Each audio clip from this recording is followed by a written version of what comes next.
Das cinzas do deus da trapaça surge um novo Loki, o Loki criança. Mas antes disso, Loki era uma mulher.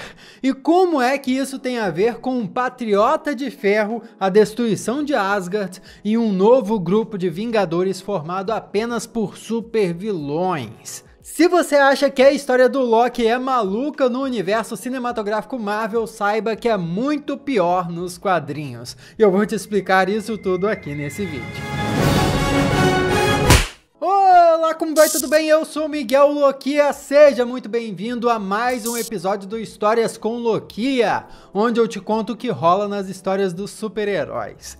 Num episódio anterior dessa série, eu já te contei os primeiros anos da vida louca do Loki. E hoje aqui eu vou te contar um momento bem marcante do personagem nas páginas da Marvel. O que ele fez quando ele virou uma mulher, a infame Lady Loki. Esse é o caminho que leva até um novo começo de Asgard e até o menino Loki. E cá entre nós, é assim que o deus da trapaça se torna finalmente confiável. Mas para entender isso tudo primeiro, a gente tem que entender o Thor. A introdução dessa história é com Asgard sendo destruída e todos os seus habitantes morrendo durante os acontecimentos do Ragnarok nos quadrinhos, que foi bem diferente do filme, tá? Mas calma que num esforço descomunal, o Thor foi capaz de mover a cidade de Asgard para Broxton, uma cidade no estado de Oklahoma, nos Estados Unidos. E a sua missão agora é a de reconstruir Asgard com seus antigos habitantes. Mas aí você pode me perguntar, ô Loquia, essa galera de Asgard não tinha morrido no Ragnarok? Bom, a verdade é que sim, eles morreram, mas passam bem, sabe como? Quer dizer, eles morreram, só que eles ressurgiram, ressuscitaram. Os Asgardianos falecidos durante o Ragnarok meio que reencarnaram como se fossem seres humanos normais na Terra. E tem uma pegadinha nisso tudo. Eles não tinham nenhuma memória de que eram Asgardianos. E esse se torna o objetivo do Thor. Ele encontrar os Asgardianos, restituir as suas memórias e realocá-los para Nova Asgard, que estava em Oklahoma. Aliás, falando nessa Asgard localizada na Terra, é bem provável que veio daí a inspiração para Asgard terrestre em Ultimato, sabe? Aquela vilazinha Nova Asgard que fica situada na cidade de Tonsberg, na Noruega. É um lugar bem mais legal para deuses nórdicos morarem do que no interior dos Estados Unidos, cá entre nós. Enquanto Thor segue o seu caminho para recuperar Asgard e a sua glória antiga, tem uma treta que está se desenrolando no mundo da Marvel. Porque, devido aos acontecimentos de uma mega saga que tinha acontecido pouco tempo atrás, tinha se tornado ilegal agir como super-herói se você não fosse registrado. E se você não entendeu ainda, a mega saga que causou isso tudo foi nada mais nada menos que a Guerra Civil. A primeira Guerra Civil da Marvel. Nessa altura do campeonato, a Guerra Civil já tinha terminado, mas a regra de registro continuava. E é por conta disso que o Tony Stark, que nessa fase era o diretor da SHIELD, rastreia o Thor para ter uma conversinha com ele. Uma conversinha tipo assim: é o seguinte, meu amigão, deus do panteão nórdico, você não pode agir como super-herói aqui nos Estados Unidos sem estar registrado na SHIELD ou no governo federal, não. Só que, poxa, o Thor é um deus preocupado em reerguer o seu povo perdido que está espalhado pela Terra. Ele não quer nem saber desse papo do Tony Stark aí. E para contextualizar melhor como esse encontro dos dois aconteceu, o Thor tinha ido até Nova Orleans para procurar um Asgardiano, só que a HQ se passa logo depois da devastação do furacão Katrina, que deixou tudo por lá bem destruído, bem sucateado. Foi uma tragédia que rolou no mundo real, inclusive. Quando o Thor encontra o tal Asgardiano em Nova Orleans,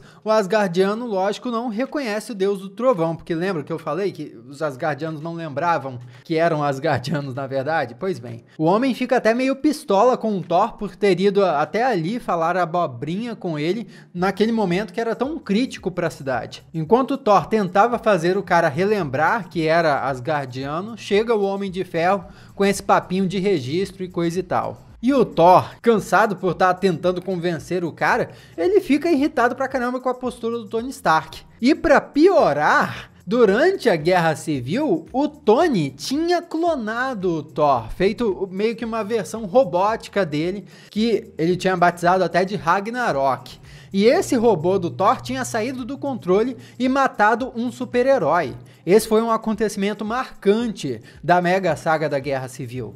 Então, sabendo disso, o Thor de verdade fica ainda mais pistola com a hipocrisia do Tony Stark. O cara fez um robô dele próprio que fez uma cagada e dali tava ali querendo cobrar que o Thor se registrasse. Que palhaçada era essa? Por isso, o Thor explode numa tempestade de raios e uma luta épica acontece. Ou melhor, um espancamento épico, vai. Porque o Thor tá tão irado que não sobra a mínima chance pro Homem de Ferro. O Tony é basicamente arremessado de um lado pro outro como se fosse um brinquedinho. Quando o Thor pega o Homem de Ferro pela garganta e sem capacete, dá até pra ver o pavor no rosto do Stark. E eis que o Thor diz: dê suas ordens para quem escolhe te obedecer, ou para quem é covarde demais para lutar, não para mim.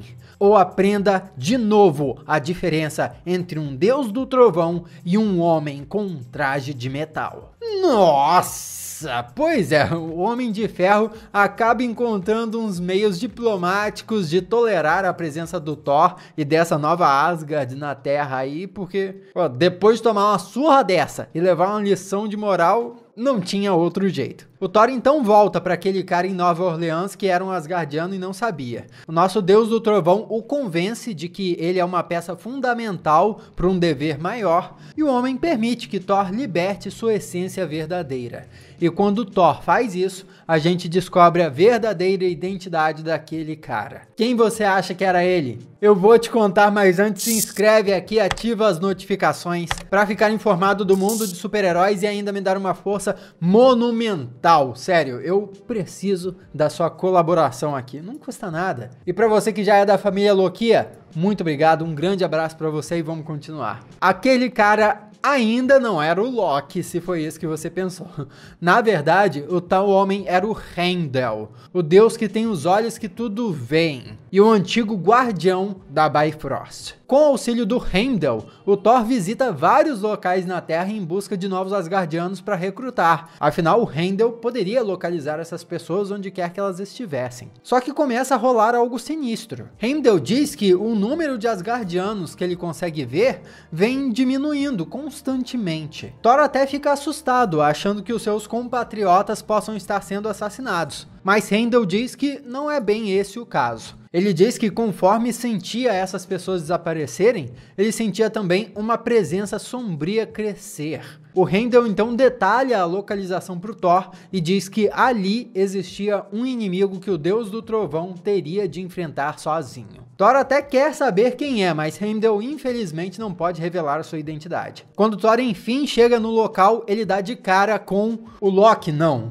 o Destruidor. Você lembra que o Destruidor já apareceu no universo cinematográfico da Marvel? Foi aquele inimigo que o Thor encarou durante os acontecimentos de Thor 1, lá no longínquo ano de 2011. Acontece que nos quadrinhos a armadura Destruidor foi criada justamente por Odin, mas para derrotar os Celestiais. Quem assistiu o meu vídeo sobre a origem dos Eternos e a história deles na Terra já sabe que os Celestiais são seres extremamente poderosos e importantes para o universo Marvel. Eu não vou me repetir, o link para esse vídeo tá aqui na descrição, você pode descer aqui e assistir depois caso tenha interesse. Mas a noção que você precisa tirar disso é que a armadura Destruidor é absurdamente poderosa. Mas voltando para a história aqui, o Thor então enfrenta o Destruidor num combate épico e intenso que exige tudo do Deus do Trovão. Quando a batalha finalmente acaba e o Thor consegue vencer,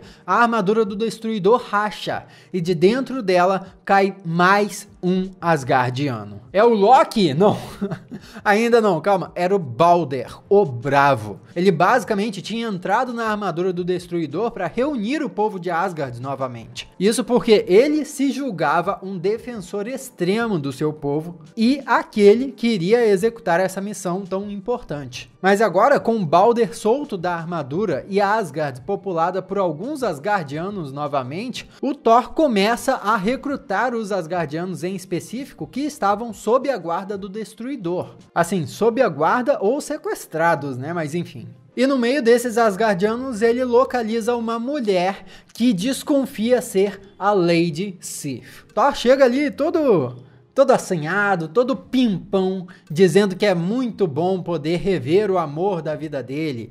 Ela era a luz dos seus dias e coisa e tal, já que nos quadrinhos o Thor e a Lady Sif têm um lance muito sério. Na mitologia também, aliás, nos mitos nórdicos não tem nada de Jane Foster, é a Lady Sif que é casada com o Thor. Mas beleza, continuando aqui. Quando a mulher se vira, não é a Sif, é Loki. Agora sim, ele estava no corpo de Sif. Thor fica surpreso, mas também meio alerta, já que o início do Ragnarok que aconteceu com Asgard se deu por conta das atitudes do Loki. E até aquele ponto, Loki era basicamente um vilão. Mas para que o Thor não o atacasse, ou a atacasse no caso, Loki deu o seguinte argumento: vejo isso como um renascimento, meu irmão. Meu propósito na vida anterior era o de causar o Ragnarok.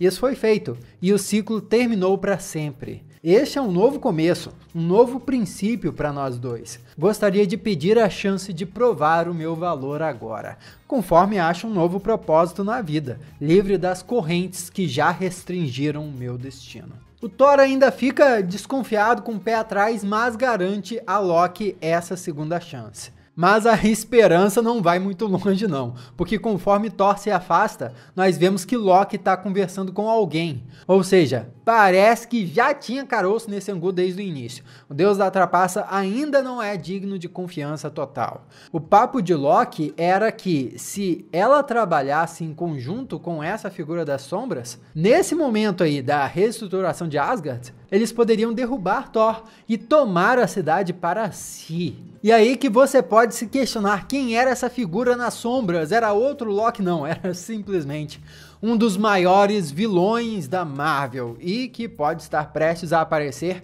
no UCM. Tô falando do Doutor Destino. Antes da gente ver no que isso vai dar, acho interessante explicar de forma mais clara o lance da nova forma do Loki. Bom, Lady Loki, como a gente já percebeu, é basicamente o Loki no corpo da Sif. E se você já começar a reclamar por aí, ah não, estão mudando o gênero do personagem, não sei o que, vale lembrar que na mitologia nórdica, ou seja, no material original, Loki era conhecido por assumir várias formas, incluindo de outros gêneros.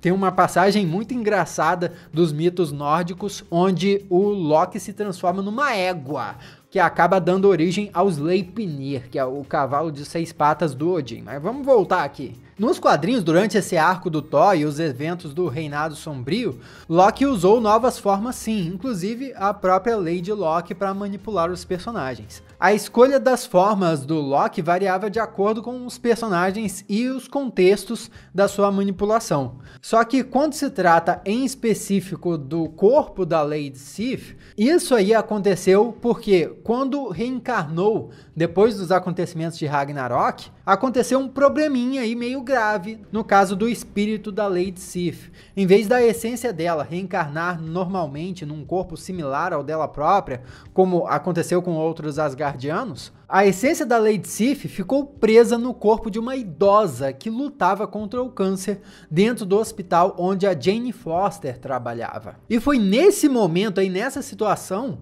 que Loki se aproveitou do corpo vazio da Sif e tomou ele para si. Eu sei que isso é meio bizarro, meio confuso, é muito coisa de quadrinhos isso, sabe? Mas o básico é esse. O espírito da Lady Sif foi pro lugar errado, deixou o corpo dela abandonado e o Loki se aproveitou disso. Eventualmente, no decorrer dessa saga, o espírito de Sif é reencontrado e é retornado pro seu corpo de origem. E daí Loki é obrigado a voltar para o seu visual tradicional, ou seja, um corpo masculino. No fim das contas, a Lady Loki teve um tempo bem curto nos quadrinhos. Só que a essa altura, Loki já tinha levado adiante as suas tramóias. Ele já tinha se juntado ao Doutor Destino, como a gente já viu, mas também tinha se reunido com um grupo de vilões chamado Cabala, que é tipo uma sociedade secreta, sabe? Illuminati, assim, só que super vilanesca. Apesar de que Illuminati pode ser vilanesca dependendo do teorista da conspiração, mas enfim.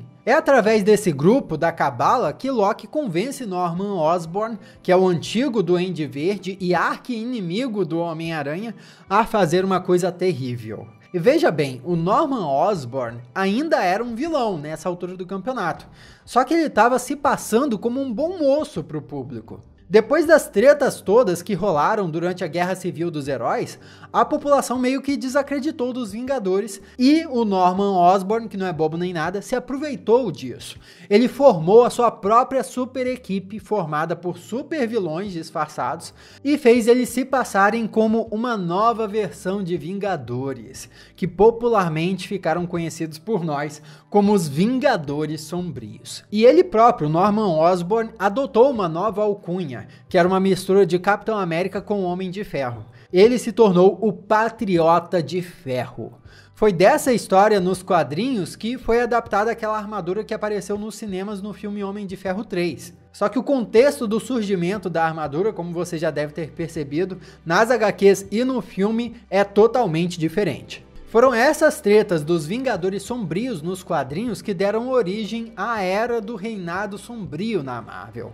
Porém, quando Loki fez isso tudo, se reuniu a Cabala e convenceu o Norman Osborn, que agora estava sendo oficial de defesa dos Estados Unidos, a atacar a nova cidade de Asgard, meio que a Era do Reinado Sombrio da Marvel chega a um fim e começa a Era do Cerco. Nessa treta diplomática, onde basicamente o Norman e os Vingadores Sombrios decidiram atacar e invadir a Asgard, porque para eles aquela cidade de deuses no meio dos Estados Unidos era uma ameaça e um desrespeito às novas leis de registro de super-heróis. A treta foi gigantesca e no meio disso tudo, Capitão América e os outros Vingadores originais que estavam escondidos esse tempo todo, eles lideram uma rebelião contra o Osborn e os Vingadores Sombrios. O pau come solto e no meio disso o Loki não acaba nada bem.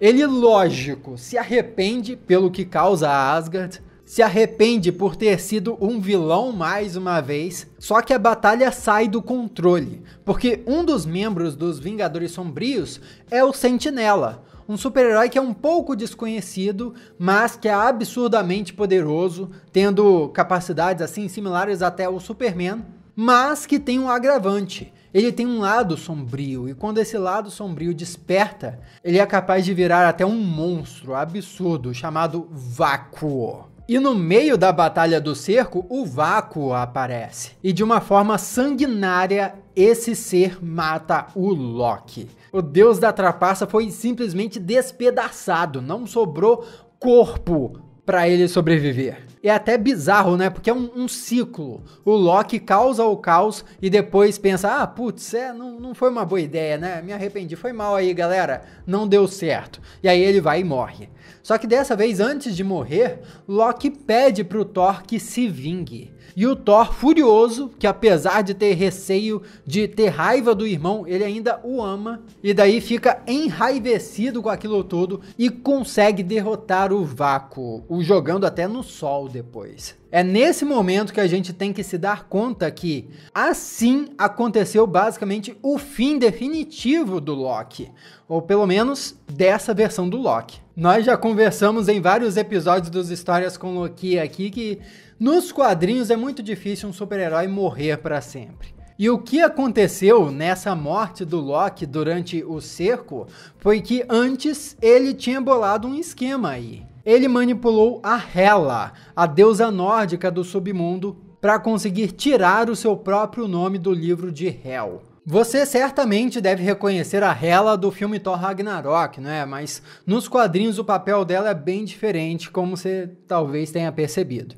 Ela é tipo a guardiã do submundo. E daí, ao tirar o seu próprio nome da lista dos mortos, o Loki se permitiu que, ao invés de morrer quando foi assassinado, que ele renascesse, basicamente. Sabe como? É tipo assim, se ele não tava na lista de convidados do pós-vida, daí mandaram ele de volta. Sai daqui, você não tá aqui não. Só que ele reencarnou dessa vez no sentido mais completo da palavra. Não foi em um corpo parecido, não foi no corpo da Lady Sif de novo, e não foi nem sequer com as suas próprias memórias. É como se ele começasse uma nova vida do zero. É a partir daí que o Thor acaba sabendo disso e acaba encontrando o Loki renascido como um jovem menino em Paris, que estava vivendo sob o nome de Serrure, que é fechadura em francês, que em inglês, por sua vez, é lock, uma palavra que se parece bastante com Loki. O Thor conta pro garoto quem ele era, só que a princípio o garotinho duvida, mas eventualmente ele passa a acreditar, mesmo sem ter memórias da sua última vida. Então, o pequeno Loki é trazido para morar em Asgard e lá ele sofre muito bullying por parte da população. E até mesmo o Odin grita com o garoto por ter desencadeado o Ragnarok. Só que o problema é que aquele garoto não desencadeou o Ragnarok, ele não fez nada daquilo. Por mais que ele fosse o Loki reencarnado, ele não era o Loki. Pelo menos não aquele Loki que morreu, não mais. Inclusive, durante uma invasão do Galactus, o menino Loki esconde um artefato poderoso na intenção de proteger Asgard e até o próprio Thor. O problema é que por tanta confusão que o Loki do passado tinha cometido, quase todo mundo desconfiou dele e achou que ele estava aprontando uma artimanha mais uma vez. Quando na verdade não, ele realmente tinha escondido o artefato na melhor das intenções, ele estava tentando ser um herói. E é nesse contexto que rola um lance emocionante com o Kid Loki, ou menino Loki. Depois de conseguir solucionar um enigma, ele é enviado até uma câmara, onde é capaz de encontrar meio que um eco do seu antigo eu. Esse eco, que é meio que um espírito, revela que a morte e reencarnação de Loki são partes de um plano maior e mais elaborado. E que, na verdade, o que devia acontecer era o Loki antigo ajudar o garoto a voltar a ser o Loki original para praticar as suas peraltices e implantar o caos no mundo. Só que menino Loki, apesar de todo mundo desconfiar dele, toma uma decisão. Ele quer sim continuar resistindo à própria natureza. E por isso, num esforço de neutralizar os interesses dessa antiga versão de si mesmo, que ficaria perturbando ele para sempre, o Kid Loki transforma o antigo Loki num passarinho e condena ele a passar a vida como Ikol, que é Loki de trás para frente. Assim, o Kid Loki estaria livre para ser bom, finalmente, para ser um super-herói. O Kid Loki vai viver muitas coisas ainda, incluindo se tornar um membro dos Jovens Vingadores. Mas até quando? O que acontece quando o menino Loki cresce de novo? É interessante comentar que esses acontecimentos todos nos quadrinhos rolaram quando os filmes da Marvel começaram a demonstrar que o povo gostava bastante do Loki do Tom Hiddleston. E isso fez os quadrinhos tentarem transformar o Loki em uma figura mais amigável para voltar sempre, para ter mais destaque nas histórias. Ou seja, o Kid Loki é todo o início de uma nova fase para o personagem que desencadeia aí mais destaque e até na série que ele próprio ganhou no Disney Plus. Tenha certeza que a série do Loki não aconteceria se não fossem os quadrinhos que começam a ser produzidos depois do surgimento do menino Loki nas HQs. E se você gostou desse vídeo e quer saber dessas próximas histórias, compartilha ele, manda para os amigos, cola no zap, isso tudo, porque aí eu vou te trazer o próximo capítulo, a próxima fase do Deus da Trapaça no universo cinematográfico Marvel. Tem também o Presidente Loki, nossa, é muita coisa. Aqui do lado tem outros episódios do História com Loki que você já pode assistir agora se quiser. Muito obrigado pela sua companhia até aqui, eu sou Miguel Lokia. E a gente se vê na próxima.